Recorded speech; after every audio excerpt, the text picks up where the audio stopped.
Know before you enroll. If a school or training program sounds too good to be true, it probably is. Do your research. Check out several schools before you decide on which one's right for you. Never sign up the first day you visit a college. It's important to compare prices and sleep on it. Be careful about taking on a lot of debt. You don't want to ever sign anything you don't understand. Avoid any school that guarantees employment after you graduate. Remember, know before you enroll. This message has been brought to you by Amarillo College. This evening, each of the candidates accepted these rules and have signified their acceptance by being here this evening. One of the league rules about nonpartisanship you've already encountered, which is, of course, the no campaign buttons, signs, etc. In this room. Let me remind you that we are going to do this in segments. So between segments, we're going to have a break while we reshuffle people. So please bear with us as we move from the regions to the city folks to setting up for the bond election. So as I said, we'll have some short breaks as we go along. Now, for the actual presentation, what we are projecting and have asked the candidates to do. Unopposed candidates will be given 2 minutes to state their qualifications and their reasons.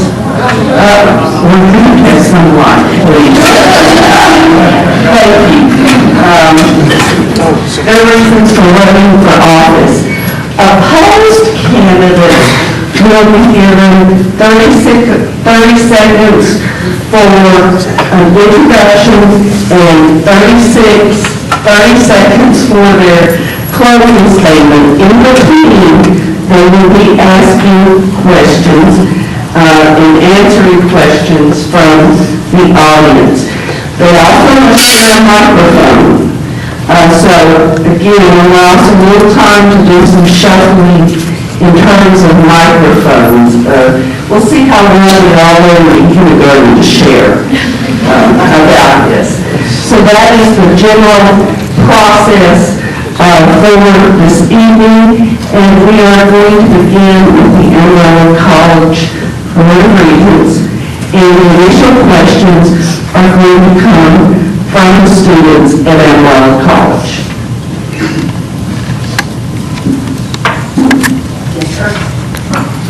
All right. My question is, what do the Regents actually do, and how do you see yourself in that role? Well, anyone who wants to start. Okay. Are you going to introduce yourself and answer each of these questions? Okay. Let's just start. Let's start down here. And you introduce yourself. My name is Scott Elliott. My qualifications for the position. For one, I'm a lifelong student. I started out in community college. Didn't get my undergrad degree until I was 39 years old. Started in Columbia Basin College, which is a 2-year college, and then moved on to University, Southern Illinois University Workforce Education Development. And I have a MBA from West Texas A&M. Now, my answer on the Regents, I'm also the training and education manager at the Pantex site. To answer the question as far as F's for the intro, or the answer to the question? Intro. I'll move on to the question. Okay. For the question, the Regents obviously have a responsibility a fiduciary responsibility as far as budget goes, and also the running of the college and hiring staff, maintaining facilities, technology, and in my opinion, for setting the vision and the mission that the college really has. In my opinion, how do I fit in that? I believe, after working many years, obviously, in mostly industrial settings, I believe I fit in that role by being an ambassador. I think would be my main role as a regent, not only for the budget stuff, but to be an ambassador back to business to make sure that AC sets its students up to be the most successful they can in entering the business, obtaining high wages, getting a career and raising their families right here in the Panhandle and continuing to make the great community it is.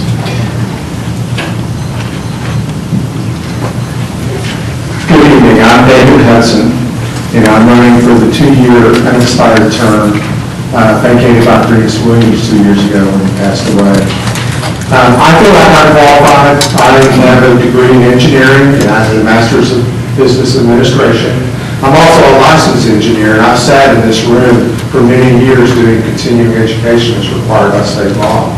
And I know the importance of that, but I also work in industry here in Amarillo, and I understand the gaps that we have between people that need to get skills versus the skills that are required to work here.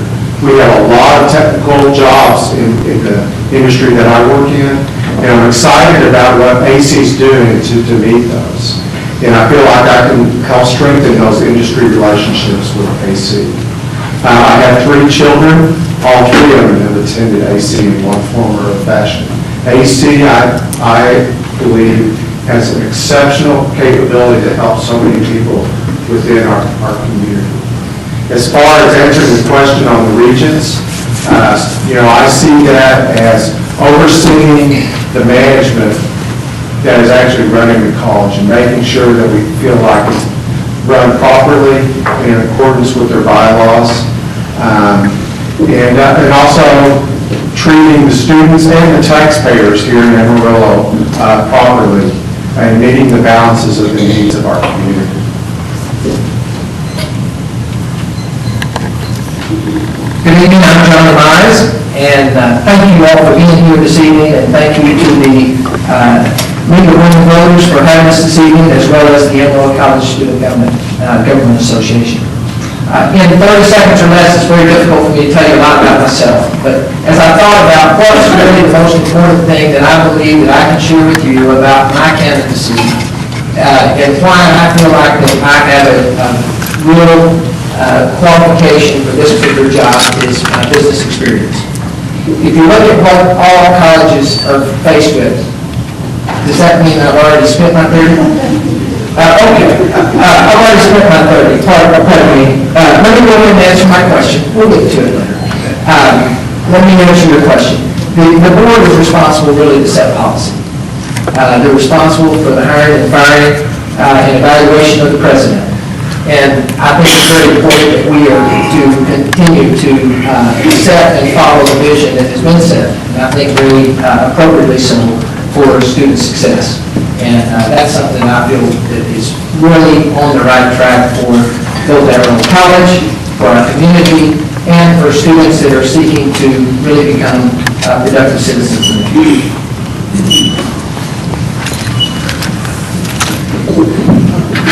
Not sharing. Hi everyone, my name is Mark Aaron. A lot of people ask me when I knock on doors and talking about this election, what are you doing? So I'm the head of innovation at a company called Anderson Retroactions in town, and that means I have to look to the future and figure out what the business is that might be around the corner. And I think as I have an undergrad from A&M, a master's from A&M, something I do twice over. Yay. I think that my education background, I'm a student at heart and kind of pedantic at that. And I think that all of the stuff that I bring, my background and education and innovation and new ideas is really what I am when we talk about what regions can be. Now, to answer the question, what is a region? A lot of people ask me, they don't really understand. They know AC, they think AC is great. And the mission of AC is success for the students. And I think the mission of regions is success for Enroll College. So what we can do together as a group is to ensure that that works. I mess with multi-million-dollar budgets, mess with $100 budgets. And I think that for AC, for us to have oversight of them, but always keeping in mind what is in the best interest of the students and the college is what our region really does.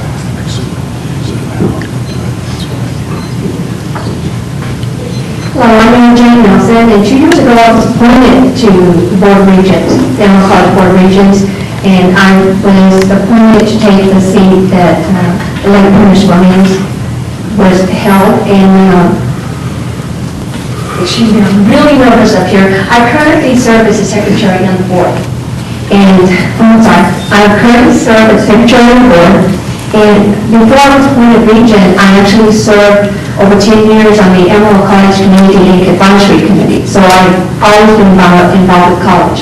I'm a community volunteer, and I'm a graduate of Enroll College. My children attended Enroll College, and I'm not a grandson there. And the main reason that the college regents are there, yes, we do budgets and all work, but it is student success and making sure that any barriers that keep students from being successful are removed.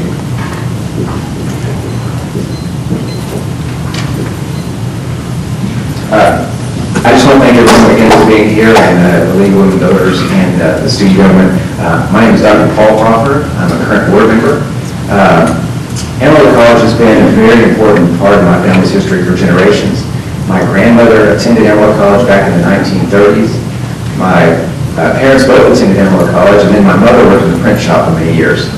It was actually in an organic chemistry class that I was attending that Dr. Peggy Alley approached me and said, I think you should start thinking about medical school. And I really never thought about that, and she helped prove that you can really start here and go anywhere. As far as the board and the function of the board, everyone's mentioned budget, hiring and firing.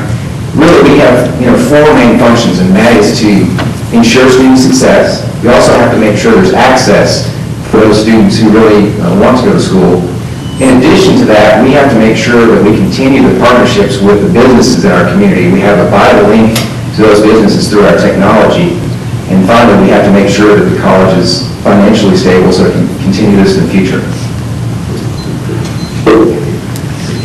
My name is John Wyndham. I'm relatively new to Amarillo. I've been here about 3 years. I'm from Central Texas. I have a BBA and MBA from the University of Texas in Austin. I live right across the street from the college. So being late to a board meeting would not be acceptable. So, regarding what I think about the Board of Regents position, I think that every regent on this board has to be passionate about what they're doing. They have to be passionate about the college, its success, the faculty, the curriculum. I have a nephew that's in the audience, and while he was in high school, he was taking the dual credit curriculum courses. And so he went to Texas Tech and finished his bachelor's degree in 3 years. So that's a very good program. I'm a very strong advocate of AC. I actually go to school at AC part-time. I'm learning to be a web designer. And even though I have designed 100,000 websites, I've never programmed one. So this was kind of cool to do that. So I think part of the responsibility of the board is that whatever we do, we have to do it better. We have to maybe help the students with their debt, trying to get them through school and at a faster pace so that they accumulate as much debt.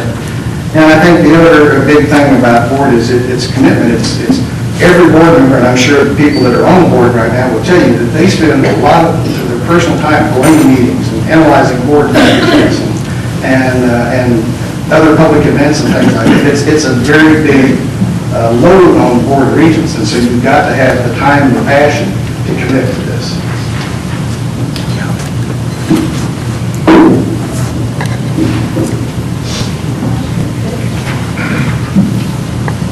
Good evening. If a proposal was brought to you to raise tuition fees, under what circumstances would you vote to raise them?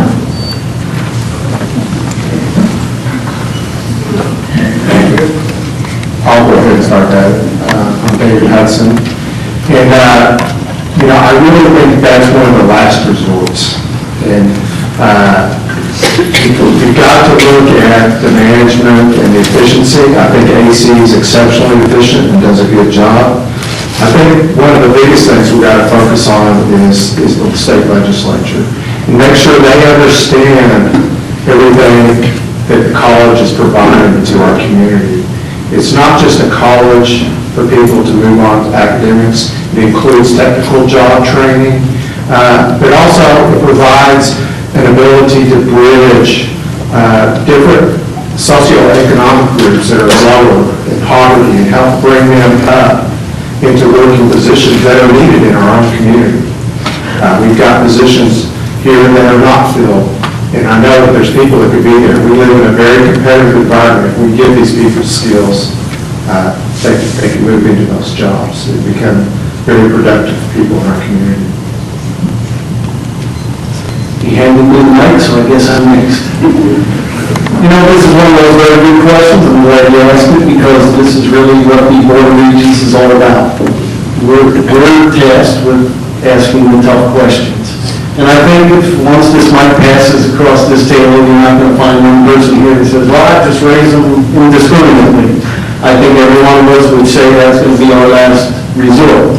Now, I think it's our obligation to first seek alternative money sources, whether it's through foundations, through donations, through business connections, and I think we exhaust ourselves with those avenues first. But at some point, we have to determine, can we accomplish the mission? And by that I mean, can we bring in the right materials? Can we bring in advanced techniques? And that's a balancing act. And frankly, yes, I'm going to say the same thing as everyone else. We'll do everything in our power to not raise tuition, to make access for all. But in the end, if it comes down to it, we'll have to measure what is the best interest of both the student and the business community, and if forced to, I'll make that decision at that time.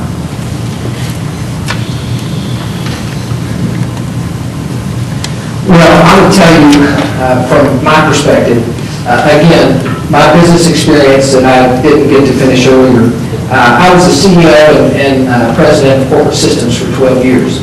I wanted to mention that to you because I feel like that this is a perfect lead-in, because I think this is what all colleges are faced with these days.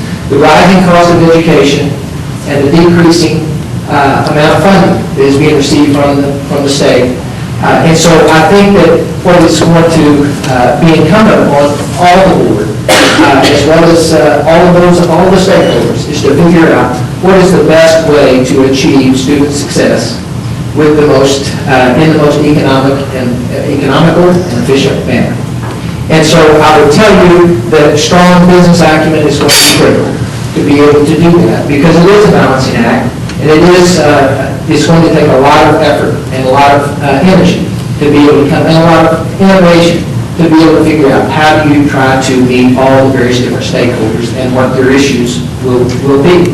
You have students that you have to consider for fees. You have other stakeholders or taxpayers. Where, are you going to raise taxes? Where are you going to be able to meet the need?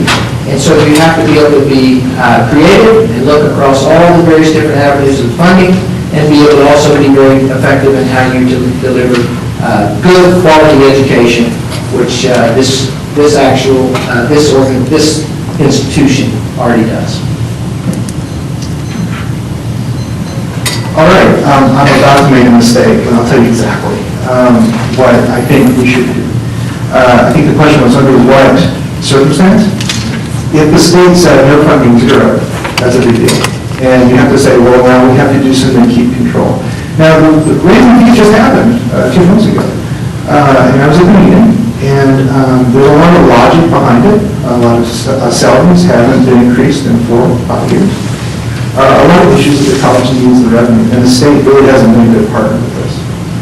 I think specifically, what we have to do, when we talk about innovative ways of raising money, it's not just going to a foundation.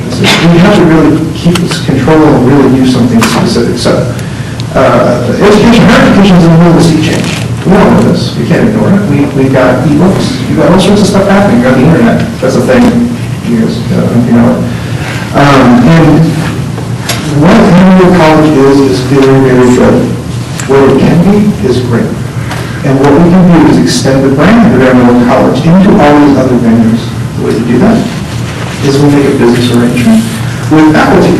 And we say, let's take some of the stuff that you guys have worked on Let's go out to the world, let's extend the AC brand to people who can actually use this for their own education, and they can pay for it.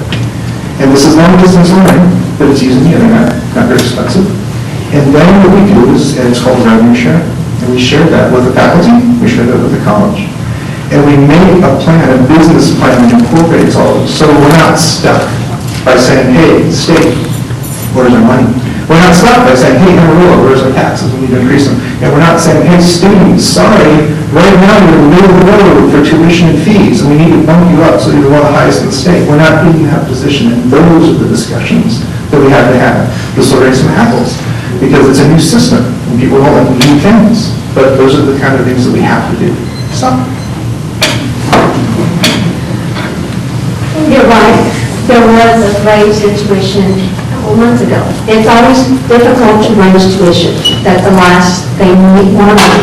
But we have to keep it, the regents have to consider the needs of the students, and technology is changing. We need to give them all the tools that they need for success. And when we're talking about reductions in appropriation, in state appropriations, we have to offset those somehow. And, you know, you have to offset the reductions, plus the state actually mandates. There are certain mandates by the state, like for instance, providing health insurance, group health insurance in retirement for all the staff. The money has to come from somewhere, folks. And if we're keeping, you have to keep your staff there, and you need to keep the students there. Maybe the students need to have the right instructors, the right staff, the right technology. They need the tools to be successful. And even though it's very difficult to raise tuition, occasionally you have to do it. And as a regent, I would have to make that decision. I've made it before, and I hated to do it, but it has to happen. You know, traditionally, funding for college has been divided between state appropriations and then ad valorem taxes and tuition and fees. In 2005, about 40% of the college budget came from state appropriations, and that's projected to be, by 2015, about 25%. We have to find innovative ways to fill that gap. Mark made a good point about using some of the faculty and some of those things in the internet manner. And we actually are doing that at this point. We have, through some of our technical programs, we're working to have some of the professors here train with companies in an international manner so that we can bring additional revenue to the college. In addition, I'm involved on the board of Prana. We are working on the East Campus. To develop that East Campus, we have to look for alternative funding to fill that additional gap that we're losing from the state. And that is a very innovative way that company is using to try to develop that area, and that will also benefit the college monetarily, but in addition, it will also give us additional technical training programs. So we want to exhaust all of those, obviously, before we raise tuition. Is this one work? Do you know that the national student loan debt exceeds $1 trillion now? That's more than all the credit card debt in the United States. So, and having co-signed a couple of student loans myself for people, friends of people who didn't qualify, I'm on the hook for those loans if they default. And so that's been kind of a scary experience. To tell you that, you know, we know the answers. I mean, I agree with everything everybody said here, and we have to keep the college open. We are producing really qualified people, and they're going into wonderful positions that are making decent money and contributing to our economy. So I don't know that there's any magic bullet for getting this thing done. I was on another nonprofit board when I lived in California, Council on Aging and Meals on Wheels. And we were serving a smaller population. We didn't have a big enough kitchen, but when I was on the board, about 70% of our funding came from the state and federal government. In the 3 years I was on the board, it dropped to 30%.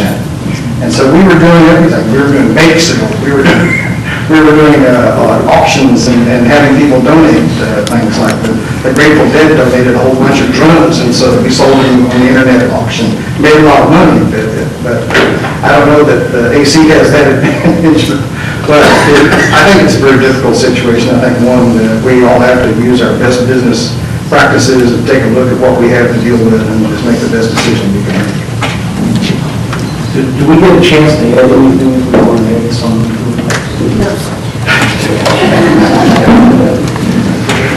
You may close. Sure. You have other questions?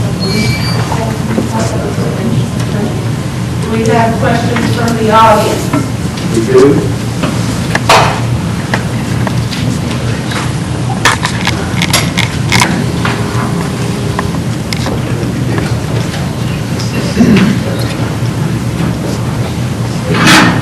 While I'm up here, if any of you have questions, when you're through writing them, raise your hand and we have people who will pick them up and take them to the screen. Okay, if you could not hear Joyce, and I assume that most of you could, she is asking that when you finish your questions, if you will raise your hand, the students will collect them, and we will go forward, please. The first question, whether Regents pay for their service on the Board of Regents, must candidates have college degrees in order to run for this office? I'll answer that one first because I had a little article published a couple weeks ago on the public payroll and my name was under it, and we make zero. And I don't believe you have to have a college degree. And he's right, we make zero, and we do spend a lot of time, with the Board of Regents. There's a lot of meetings, sometimes they're out of town, and we have to represent the college at conferences. So, the answer is zero, we don't get paid anything, and we're not compensated in any way. I don't believe that you have to have a college degree to serve on this Board of Regents. Mr. Hudson. Yeah, my understanding is you have to be a registered voter within the Amarillo College District, which is primarily the boundaries of the city of Amarillo. You do not have to have a college degree, you do not get paid. I'm not assuming I'm going to get paid. That's not why I'm doing this.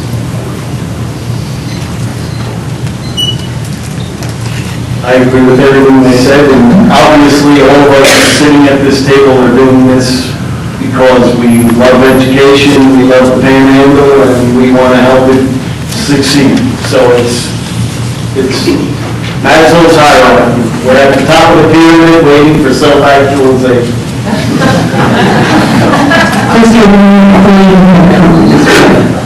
Zero? First zero. I've been on quite a few boards in town, and they're not-profit and they're volunteer, and they don't get paid for monetarily.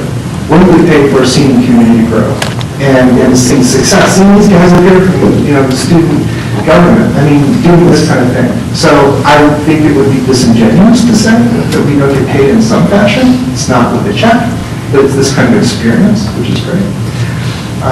I can talk a lot about this. You better start flashing those cards. I think this is what the community does, and this is what people really do, and this is what makes Amarillo really strong, and makes the college awesome.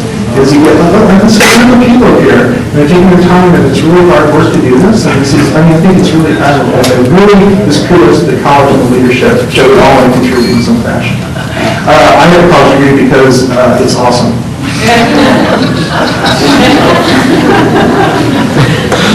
Mr. Moore? I'm not being paid anything either, and I don't expect to. But I will tell you, you might wonder, well, why would anybody spend money on a campaign, go through the energy and the effort to try to gain a board seat?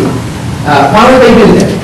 And I think a lot of what's been said is really correct, in that we're doing this because we believe in what's in the mission of Amarillo College. We believe in it because Amarillo College is critical to this community.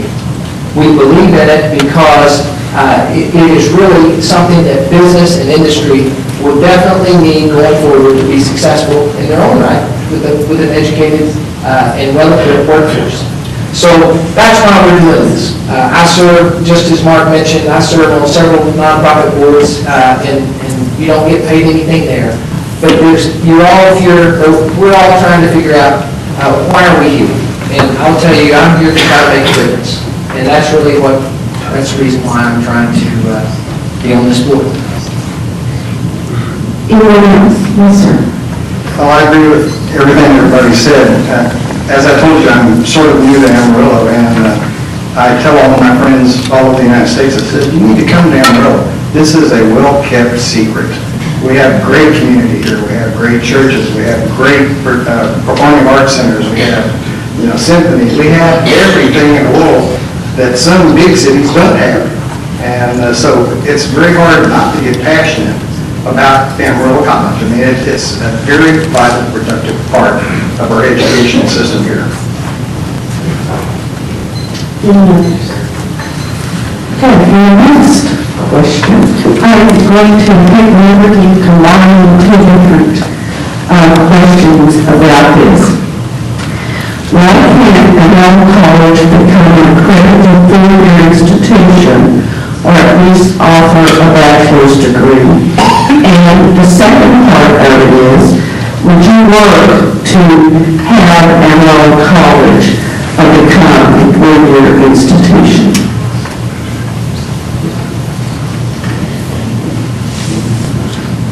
Someone needs to answer. My view is that's not the mission or the purpose of AC.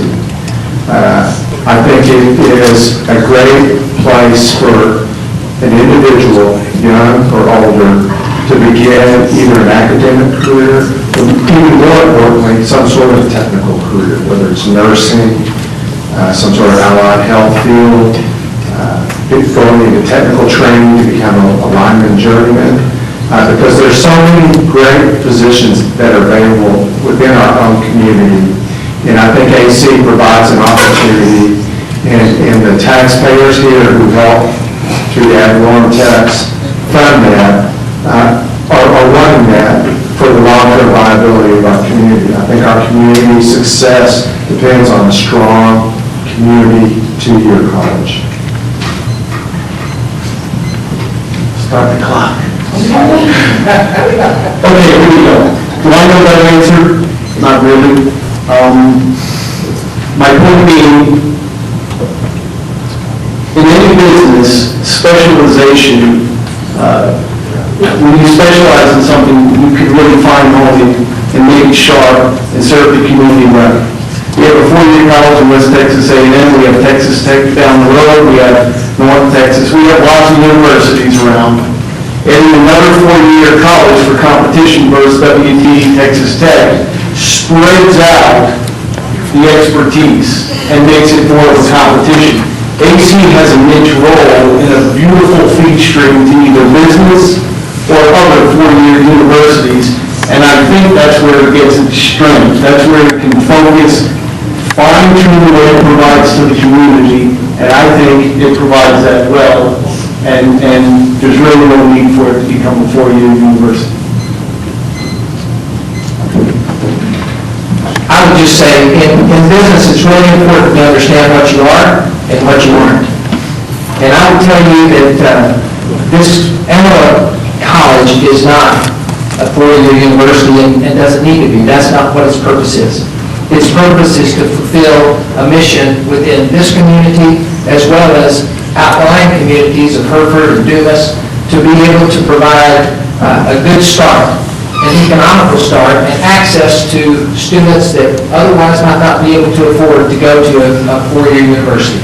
This, over 60% of the students that go to Enroll College are below the poverty level. They come to Enroll College because they can't afford to go to the university, and they have to get a good start somewhere. And that's what I believe the purpose is, to be able to, again, provide success, a foundation for success for students. And Amarillo College, as a two-year institution, is able to do that. Enroll College is a two-year institution for a good reason. We prepare the students that want to go on to the four-year college overdrawn even further than that.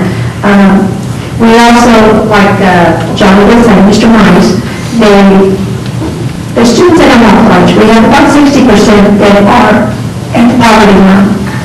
Enroll College provides them with excellent education, and then they can go on if they choose to form their institution.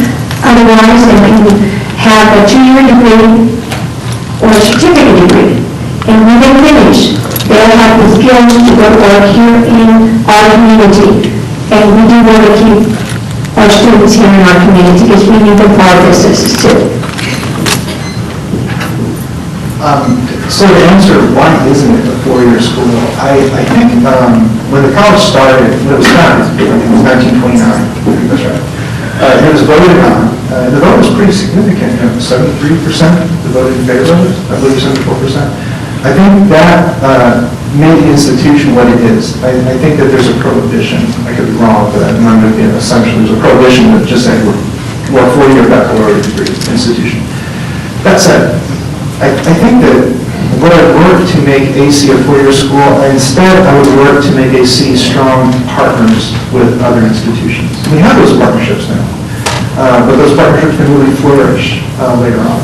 WT is a great example that we've all been talking about, but other colleges outside of the area, and we draw a lot of students from this area, and most in the Amarillo area, not a lot from out of state. But I think that's where the growth of the institution is, in those partnerships. Instead of trying to focus on making an institution, which AC is into something that it isn't. Yes. I think Amarillo College is perfectly positioned in our community as a 2-year college. We have an excellent dual credit program with our high schools. In addition, we have an ever-expanding role with our technical training. And I'd hate to sacrifice that for expanding and duplicating what's being done at WT during the 3rd and 4th years. I think we need to continue to expand that technical training. That's where we're going to be able to provide the jobs that industry needs, and then we need industry to want to relocate here. And I think they look to us to provide that training, and if we can't provide it, then they often don't want to come to Amarillo. So I think we should continue to focus on what our mission is, and I don't think that a 4-year institution is what we should be focused on. Totally agree with everything everybody else said, but I'd like to put a fine point on it. We talked about the expense of getting an education and the cost of raising fees and tuition. If we go through the accreditation process to be a 4-year school, it's going to be a lot more expensive here. And we're going to be competing with the other 4-year universities for the faculty that it takes to do that kind of thing. And so I don't think that's what you really want us to do.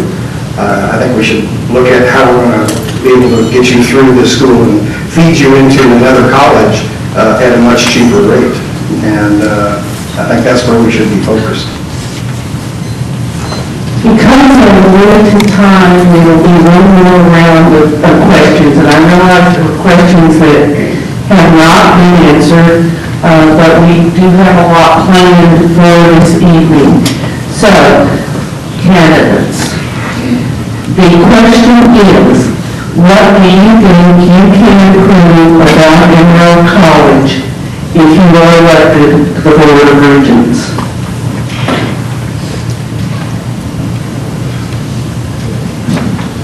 All right. What can I help improve things? I think that there are 3 things.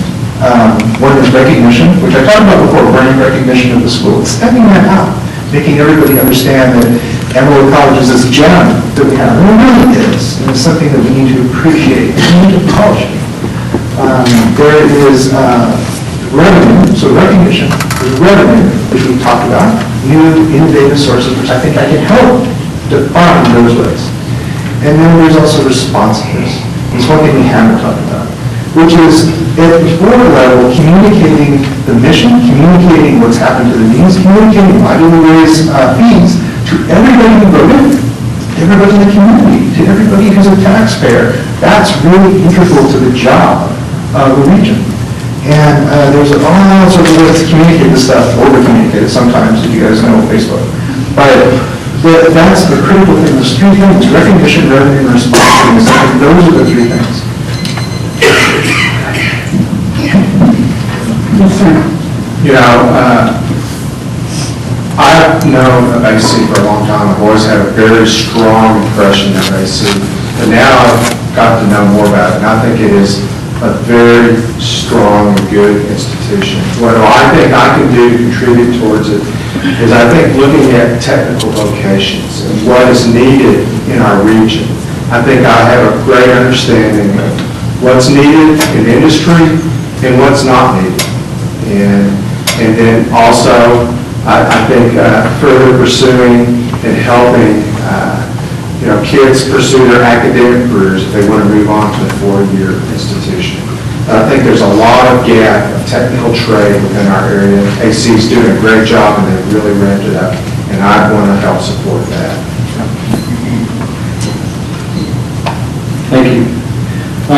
This is a great question. This allows me to answer the thing I wanted to add before. Anyway, one of the ways to keep tuitions low is obviously you can either get more revenue or you can figure a way to decrease costs.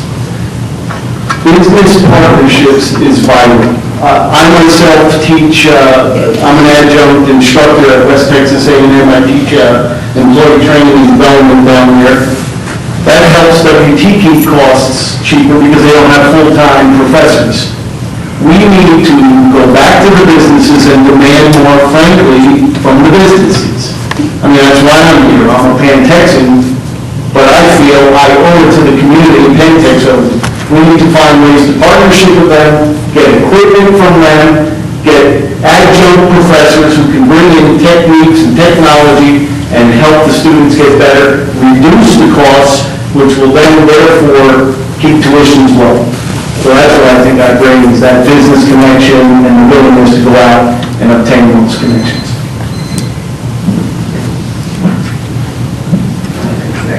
I think there are several ways that I can help. One of the areas is access to education.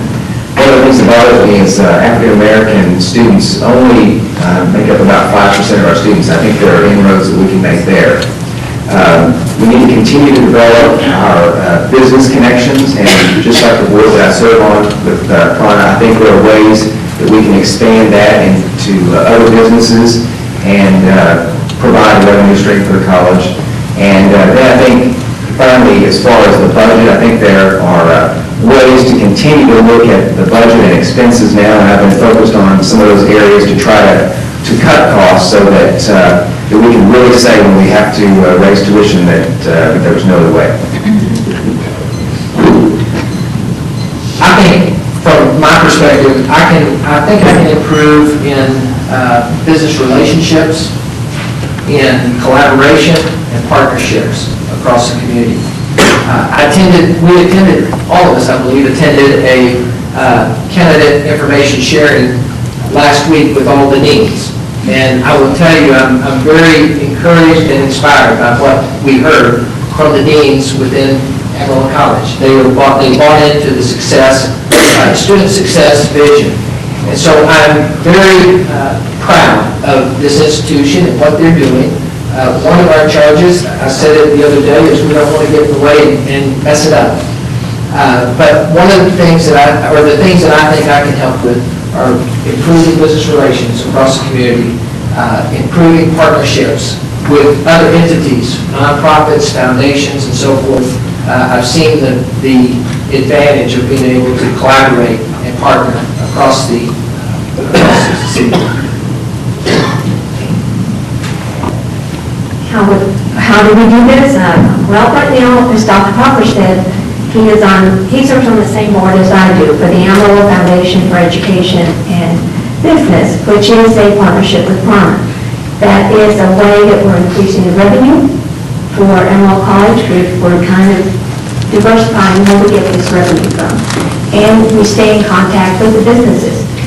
By partnering with places like Pantex and Bell Helicopter and the hospitals, we're able to understand the needs of the businesses here in the community and at the same time tailor the curriculum to make sure that it fits what we're teaching. In other words, the students are going to have the skills to work for the companies here.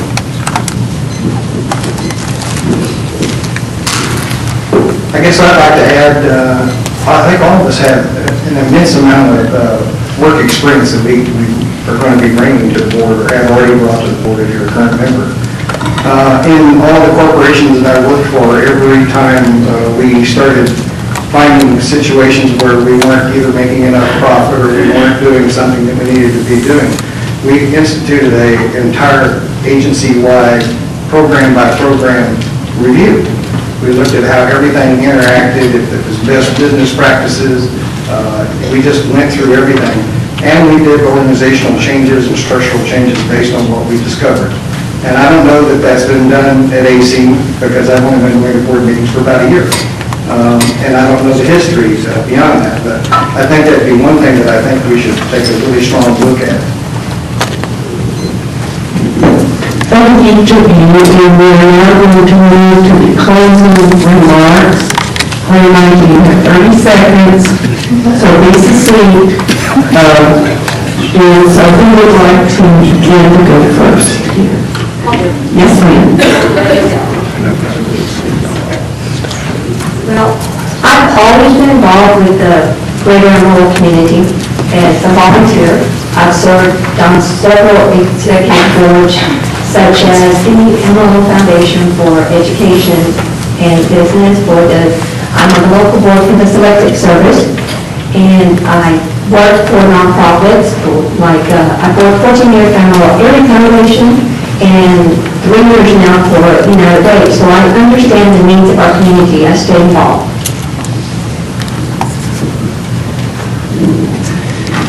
Amarillo College is a vital part of Amarillo and its economy. Every day, Amarillo College is devoted to its mission of enriching the lives of its students and our community. Through innovative programs such as No Excuses, we are continually focused on student success and access to education. Although we face challenges from reduction of funding, we are developing new and creative ways to increase our revenue stream. I hope we will give me the opportunity to continue to serve my school so that we can continue to change lives just like I changed mine.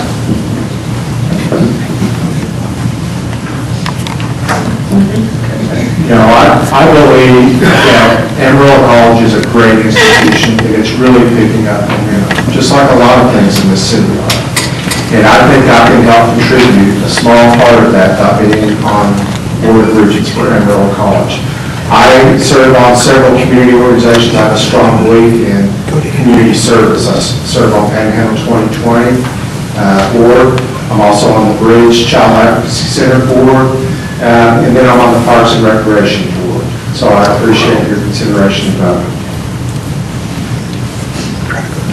Many of the young people in Amarillo know where AC is. They know it's relatively cheap compared to other colleges. What they don't know is the many different career paths to high-paying jobs in this community. And I think we need to penetrate down to the grammar schools, up to the high schools, and show them the clear path to high-paying jobs in this community based on many of the different career clusters and AC offers and now bringing to the table.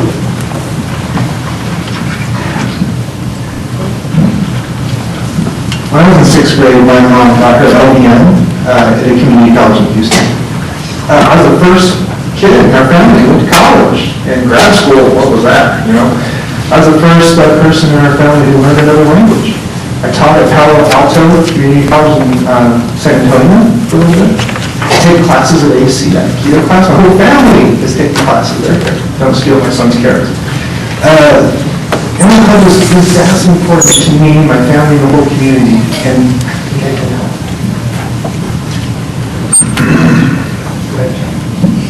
Well, I started with business experience. I want to continue with I was the CEO and president of Corporate Systems. Corporate Systems, you may not know, was a $50 to $60 million company with over 500 employees.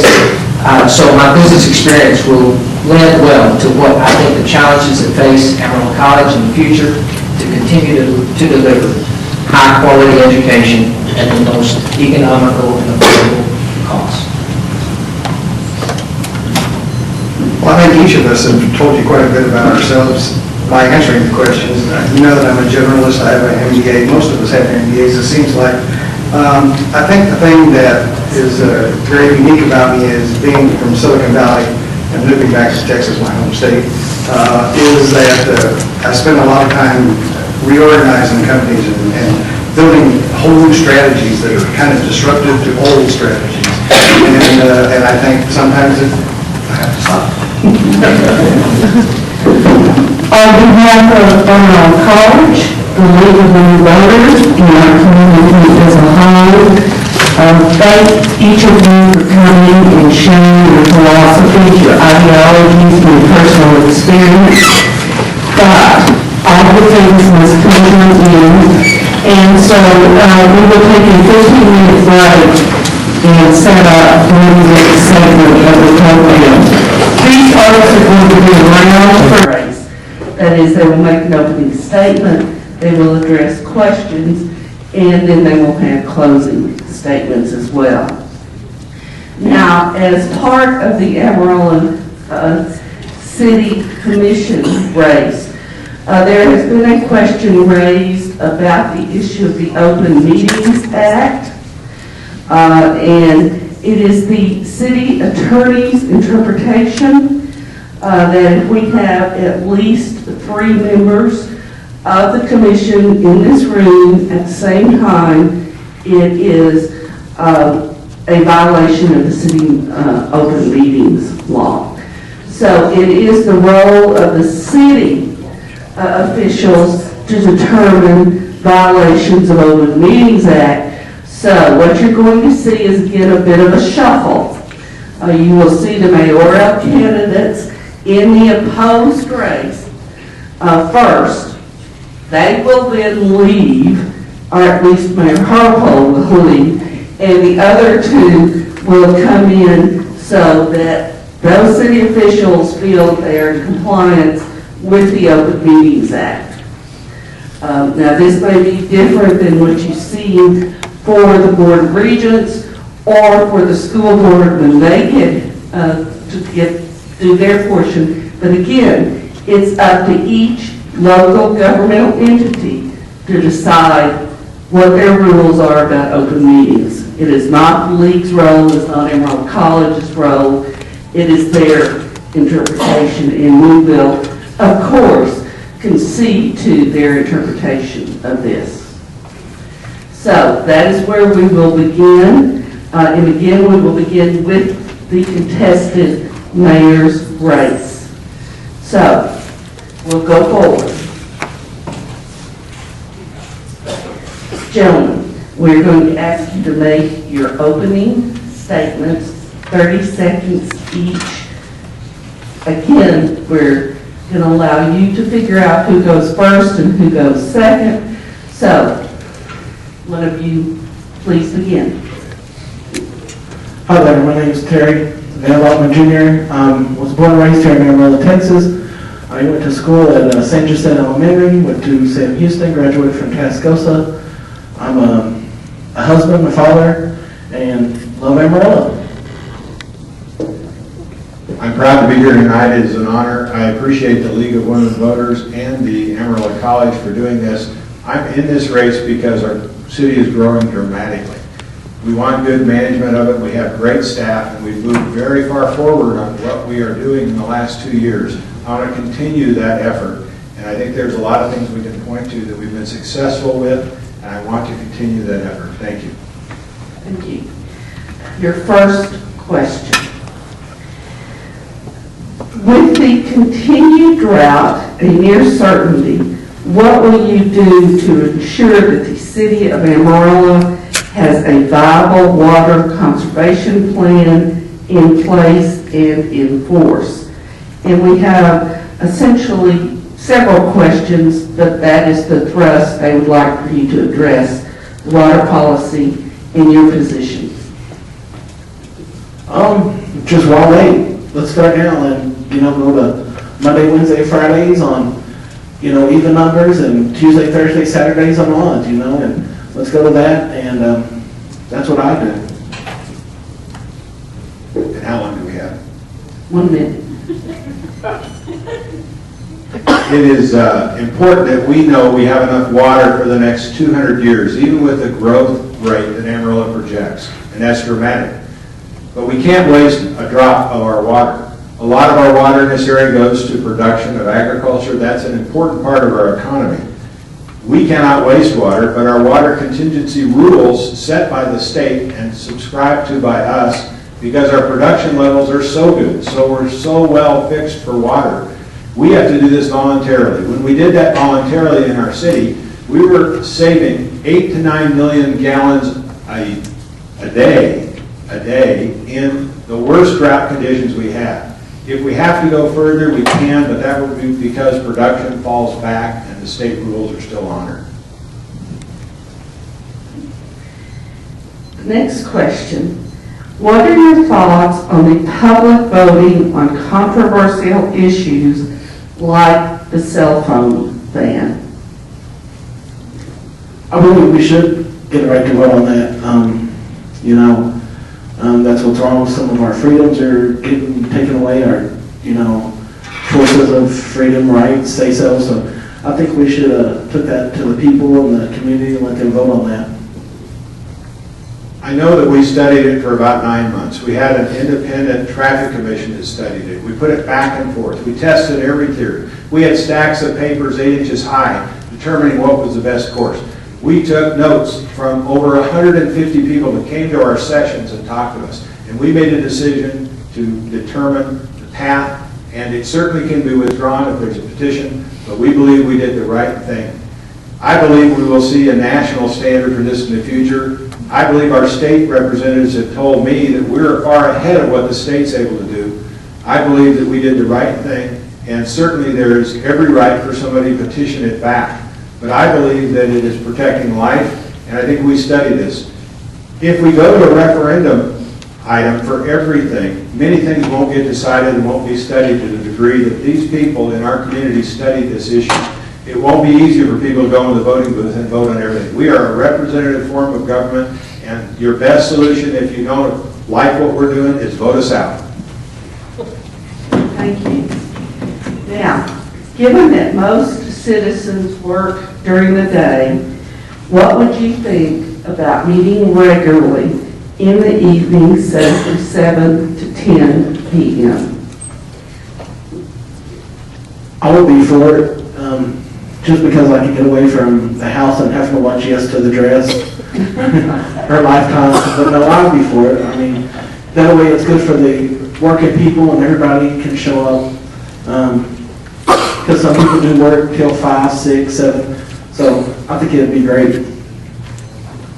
I tell people we get a lot more done aside from the meetings and the work sessions and other areas. I'm happy to give out my cell phone, 679-0911, and meet with anyone, anytime about an issue.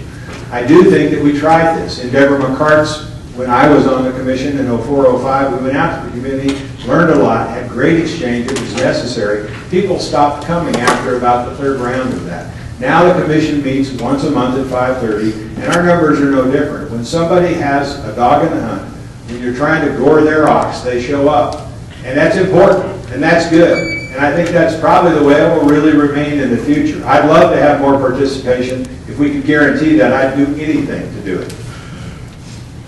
If citizens, any citizen, is interested in serving on city boards and commissions, how does one go about being appointed to serve, and how would you ensure that there is broader representation from various parts of the city on the boards and commissions?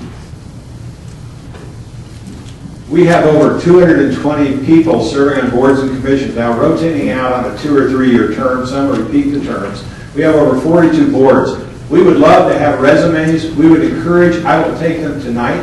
You can call my number, I'll pick them up. We need people to serve on these boards and commissions, and very few people will be denied. Be careful what you wish for. Turn in a resume, and I'll bet you we'll have you on a board in a short period of time as soon as there's an opening. So we love that. We think it's good, and I think there is an ample example of a broad, diverse group of people that make decisions in our city. Thank you. Yeah, he said it best. So our next question is, County commissioners are elected in single-member precinct elections. How can this form of election be adopted and used in city commission elections?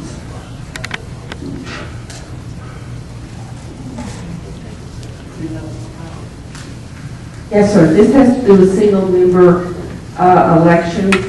And the question is, how can this form of election be adopted and used in city commission elections?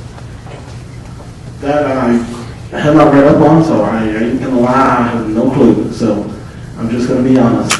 Okay, thank you. That has been voted on in our city twice in the last decade, and it failed. It came close, but in the last election, it did not come close. And I think that it could be presented again.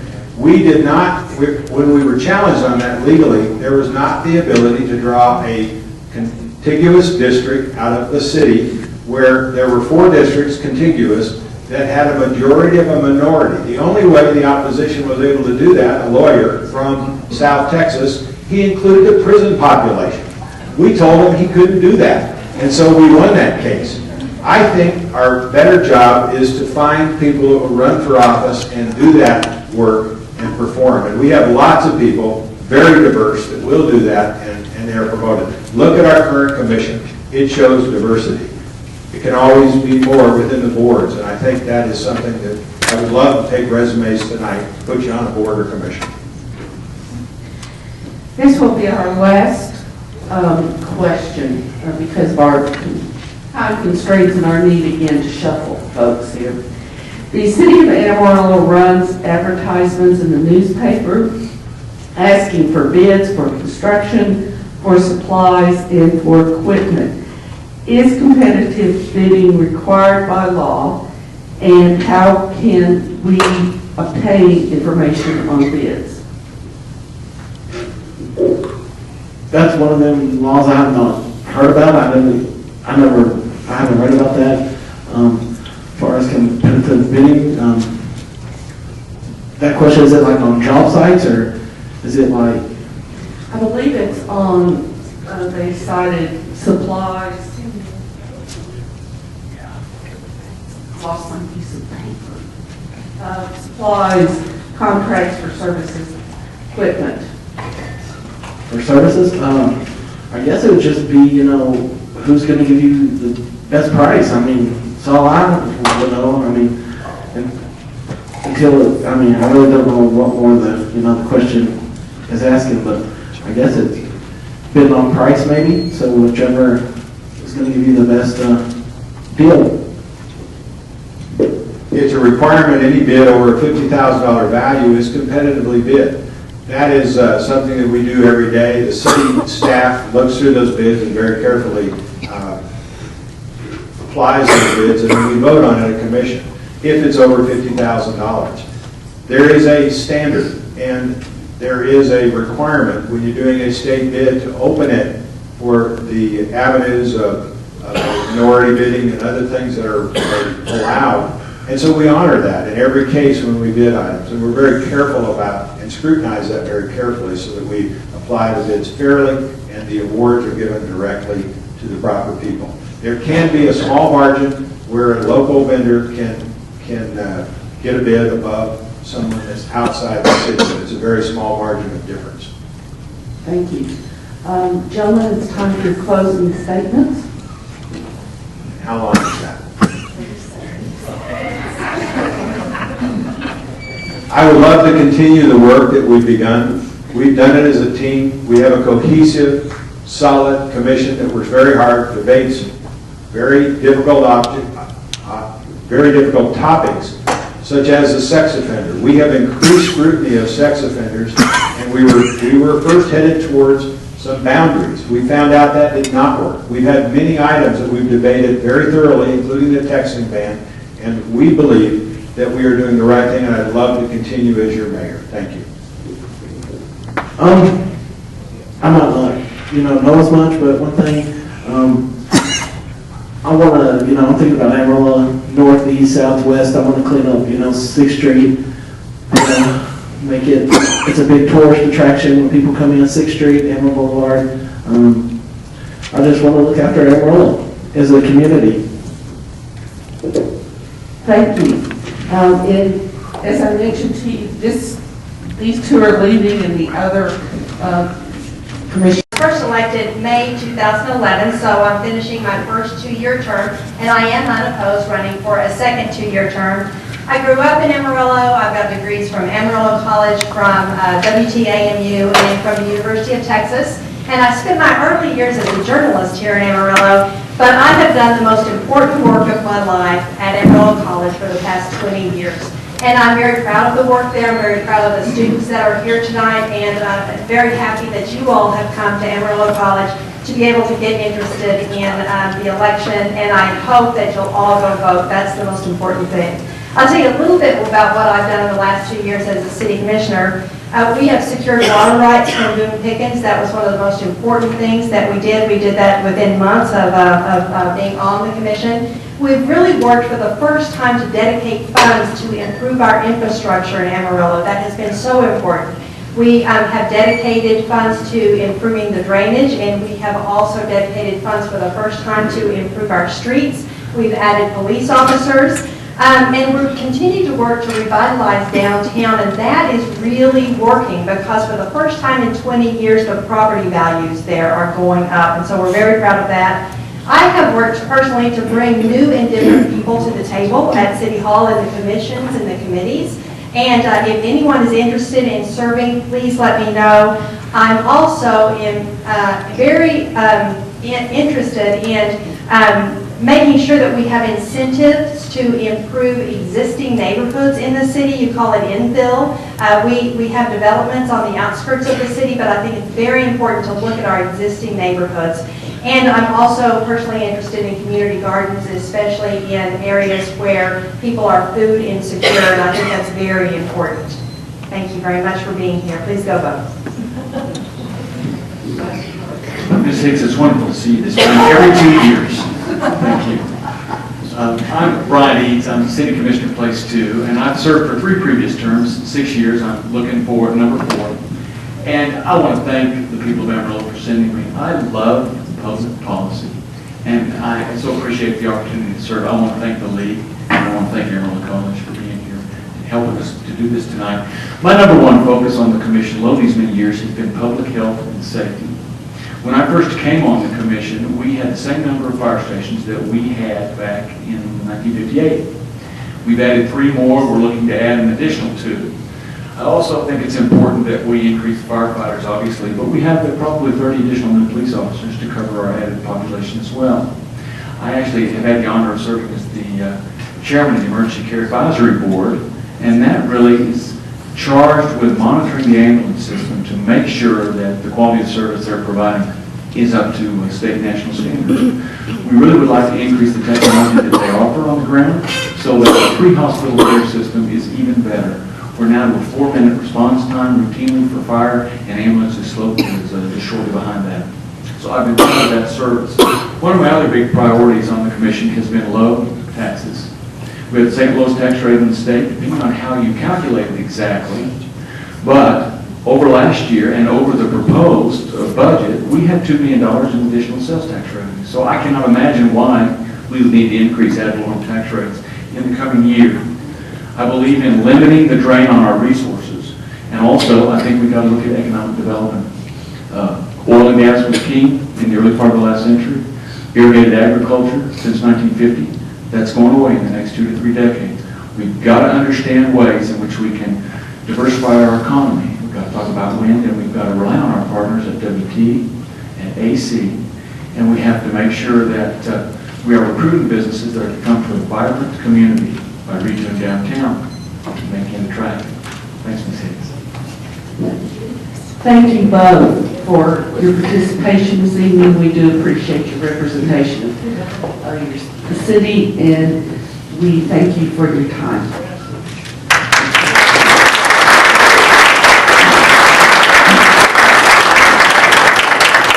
We are once again shuffling in the next segment, which you may visit with them at the conclusion of this. If you stray, I will interrupt you. I'm sorry. Let me forewarn you.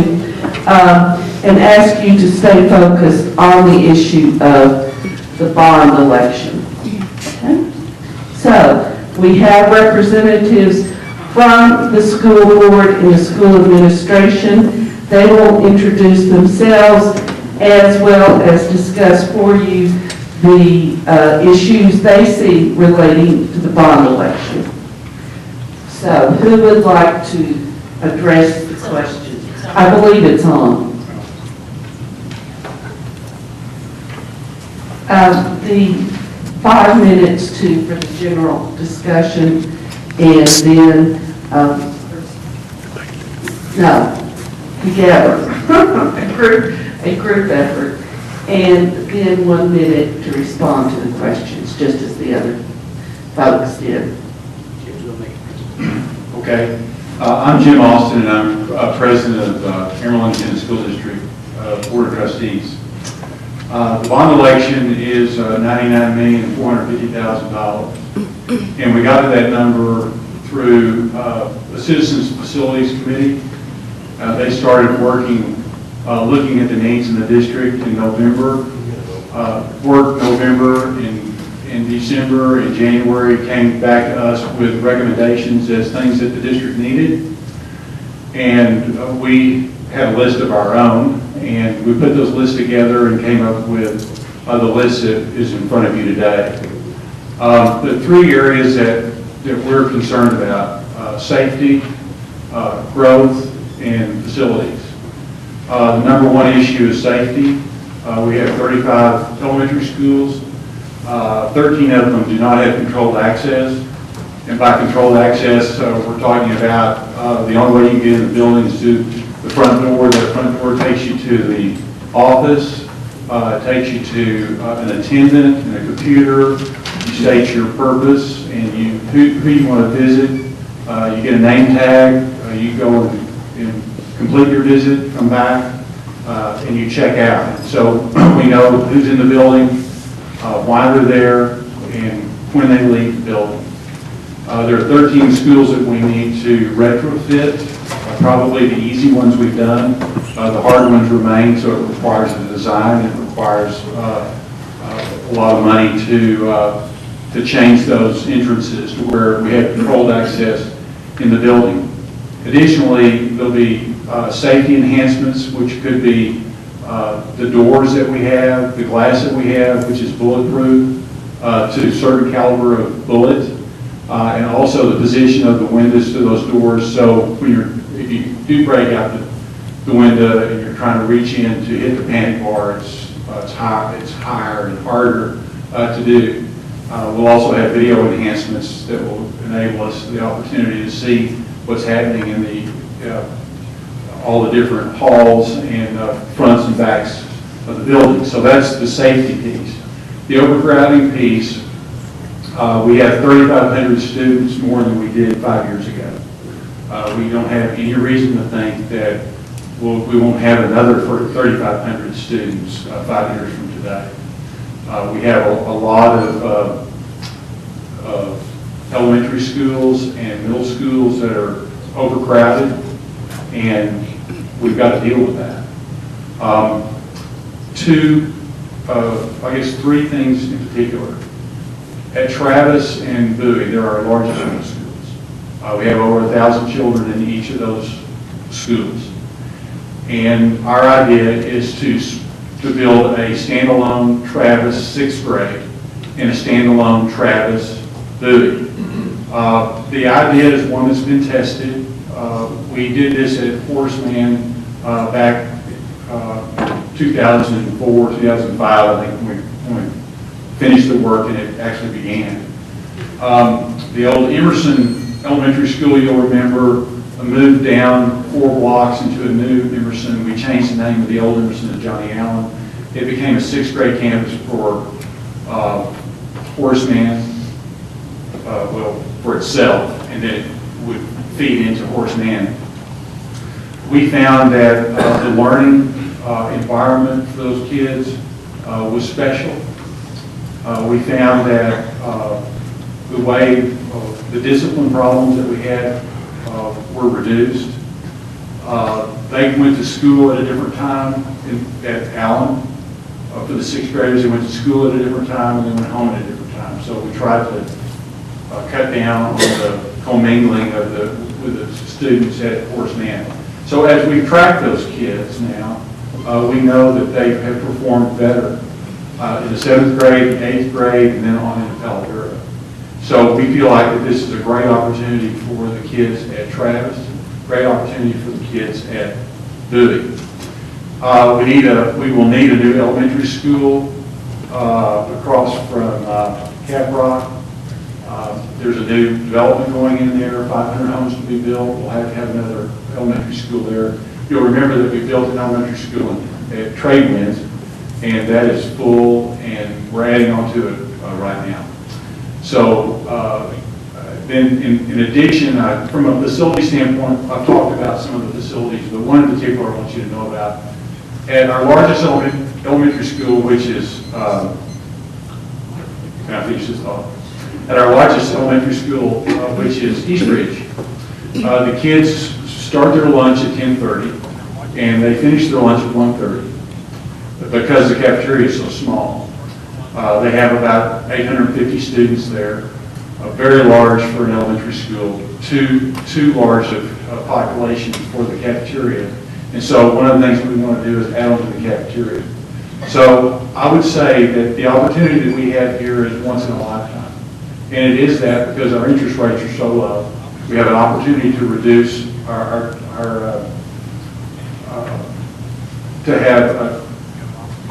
to end up with this bond money at a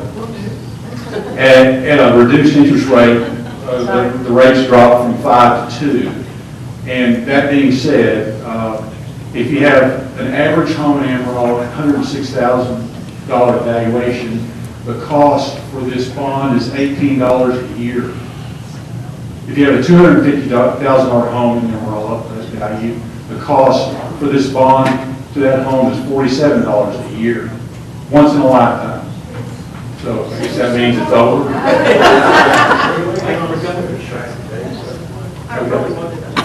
Sorry. Okay, it's okay. So I'm sorry I went over the time. It's a great opportunity, so I want to make sure we can express it at least a little bit. Okay, we will take questions from the audience. Again, the focus is the bond issue, not some other issue with the Amarillo Independent School District. Take it up with them individually after the meeting while you enjoy your time to converse. So who would like to ask the first question?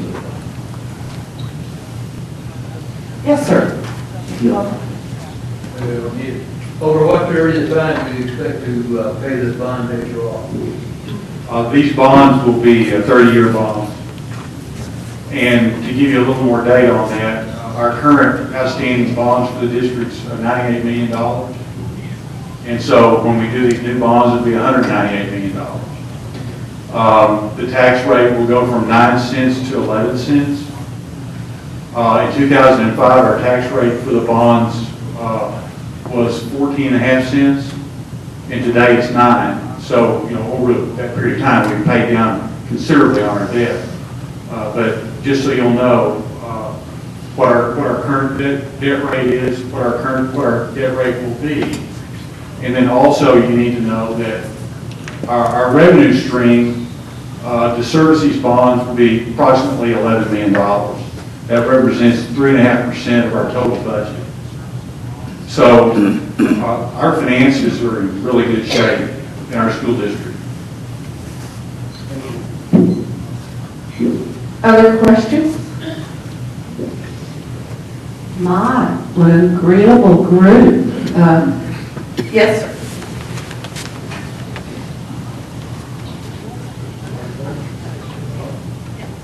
Hello.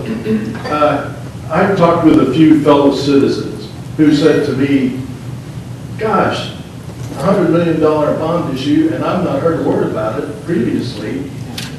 How are we supposed to think about it? We haven't heard any criticism. We haven't heard anything much in favor of it. It's just pushed out there and said, here, citizens, vote on it. Well, I'd like to know if there are some negative aspects of this that we ought to be aware of as citizens so we make a wise choice. Can you help me out on that? Sure. I'm Ann Carlisle, longtime school board member, and I'll take that question. Part of the problem today in getting information out is the lack of one source of information. We've got it on Facebook, we've got a website, we've got a citizens committee. Now the district can't promote it, but they can give factual information. The AISD website has tons of information on it, a lot of frequently asked questions, as well as details. And the bond website is AISDbond2013.com. AISDbond2013.com. And the Citizens Committee is chaired by Dr. Eric Pan at the Discovery Center and the parent, Jamie Vincent. And they are actively working to raise funds to actually promote this and get information out. And you will be seeing some yard signs and stuff. I know these gentlemen met with the editorial board, and we've done a number of interviews with the television. We're having a weekly media event at a school to talk about the different aspects of the bond. So we're trying to get the information out there. Can I say something else? Yes, sir.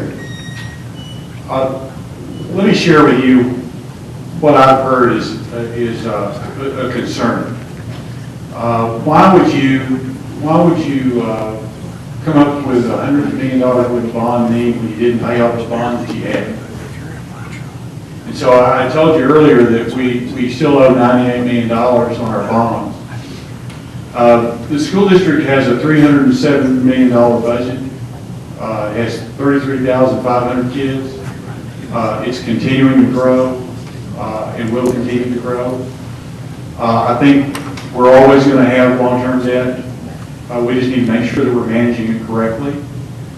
The opportunity here to refinance basically our whole stack of debt from a 5% rate to a 2% rate is once in a lifetime.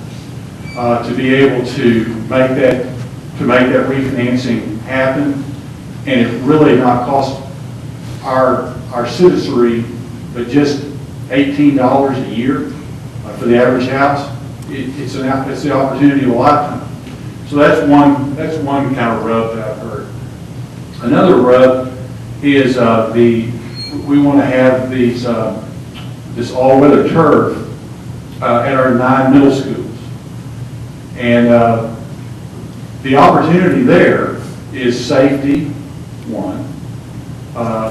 The public, I know, has enjoyed the artificial turf, all-weather turf at the 4 high schools, whether they're walking around the track or they're actually using the turf. And then those that play soccer or those that play Little League sports, the opportunity to be able to use that at these middle schools is a terrific opportunity for our community. So I feel like that is, and I was getting there. Annette's good to product.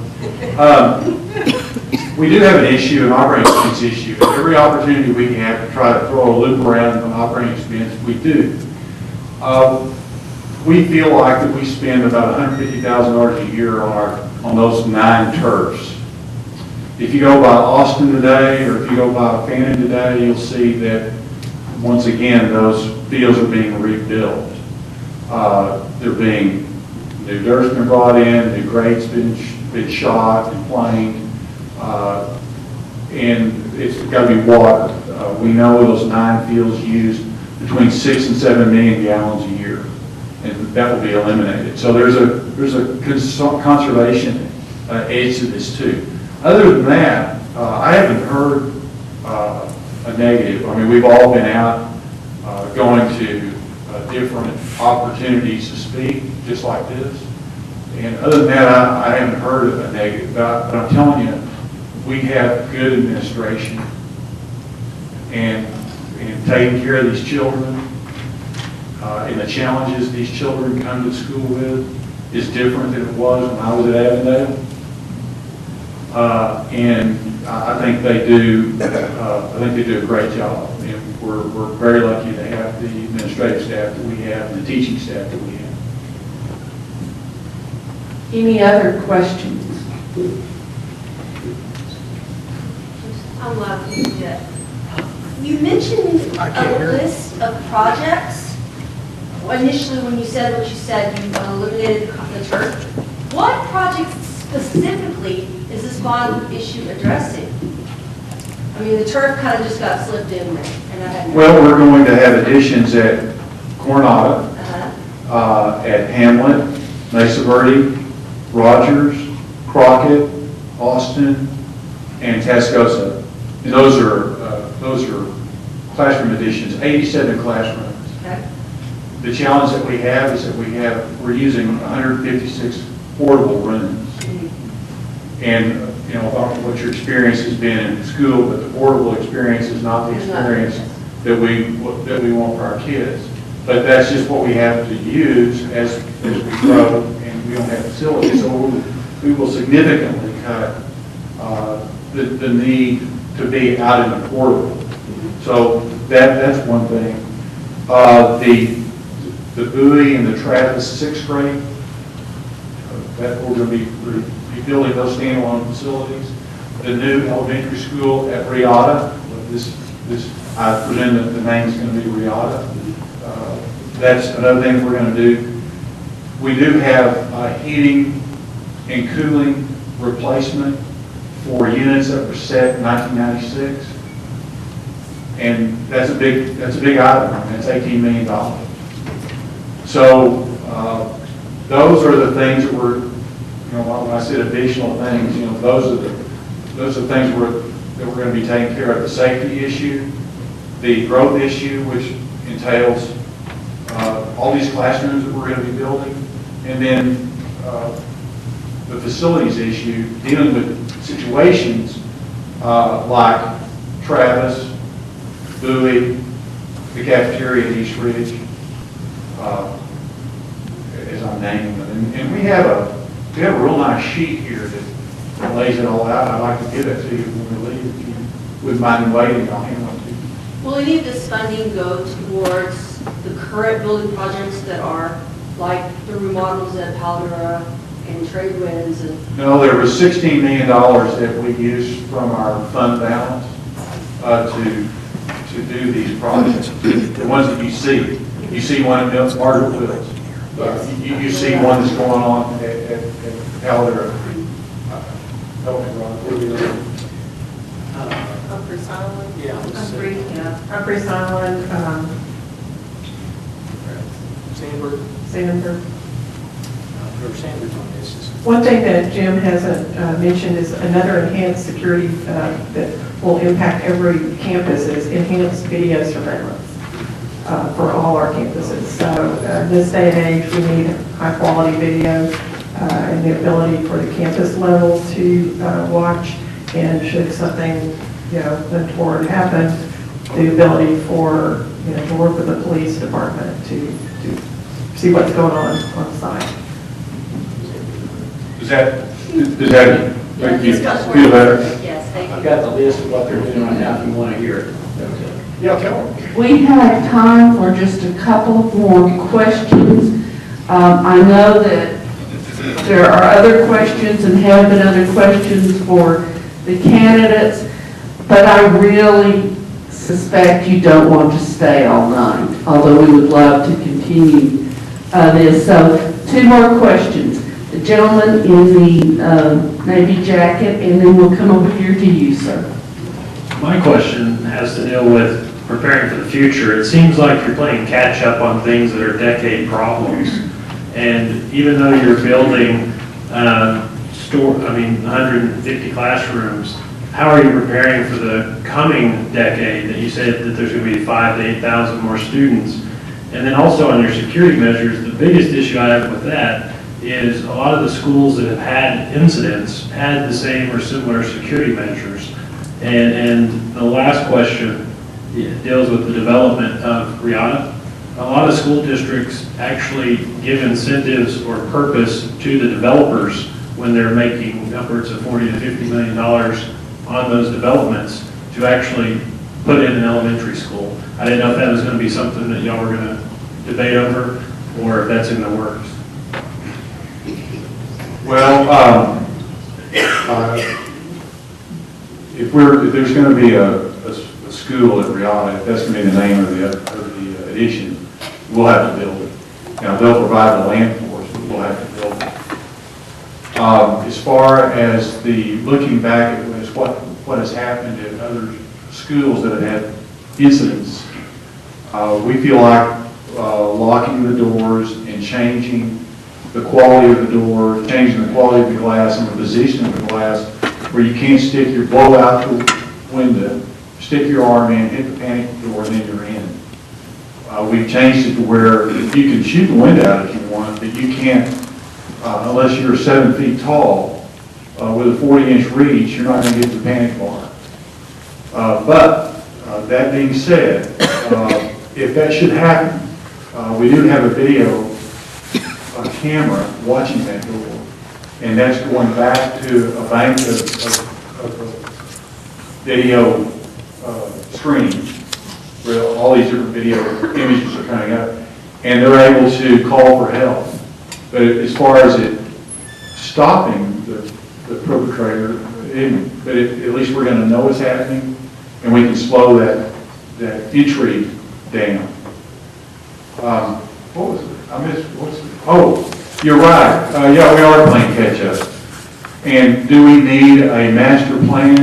Yes, we need a master plan. And we don't have it.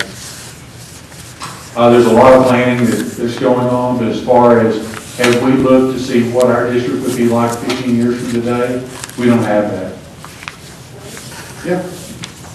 But we have to be careful not to overreach, because we can't predict the growth patterns in Amarillo as well, 10 years down the road, because if you look historically, there were periods where we were growing and then we went down. So we don't want to overbuild and use taxpayer money to build schools that we're going to end up closing. A lot of districts around the state are closing campuses, and we don't want to do that. We believe in the neighborhood school approach, and really trying, it's a juggle, it's a balance, trying to figure out how fast we are growing, and we do 10, 15-year projections on our numbers, but there's no actual data to say that Amarillo is going to be this size and grow this many kids, because the projections that showed the growth that was coming ended up being less, the projections were less than what we've actually seen over the past few years. So it's really a tough job. If you'll look at this chart that you got, It's on the table out there if you don't know. you'll see a slope between 2003 and 2007, maybe 8. That's fairly steady. That's what we were experiencing, and that's pretty common. But we didn't realize that the slope was going to change. There was no indication of that, and you can see how the slope jumped up on us. That's the hard part of predicting the future. You just don't know. And so you do try to take a conservative position when you're doing these things so that you don't overbuild and you only ask the taxpayer for what you really think you need at that particular time. Yeah, one other thing I'd say, just to remember, we have more children in our district today than we've ever had before. And we're an urban district. If we were Canyon and we had a district that ran from Hollywood Road all the way down the Canyon, that would create a different thought process. But our boundaries are somewhat fixed. Okay, the last question, sir. That's more of a comment than a question. I'm a retired educator, and I appreciate what you're doing, what needs to be done. I think on this bond issue, what I see is there needs to be more publication on what you're doing with the bond issue. The public knows more of what is going on, and that way you'll get more support. Thank you. Go ahead. If you're over 65, your taxes will be frozen, so this won't impact you. No comment.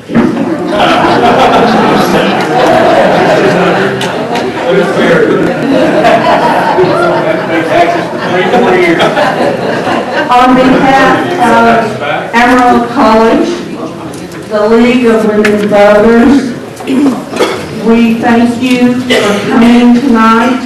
We thank each of the participants.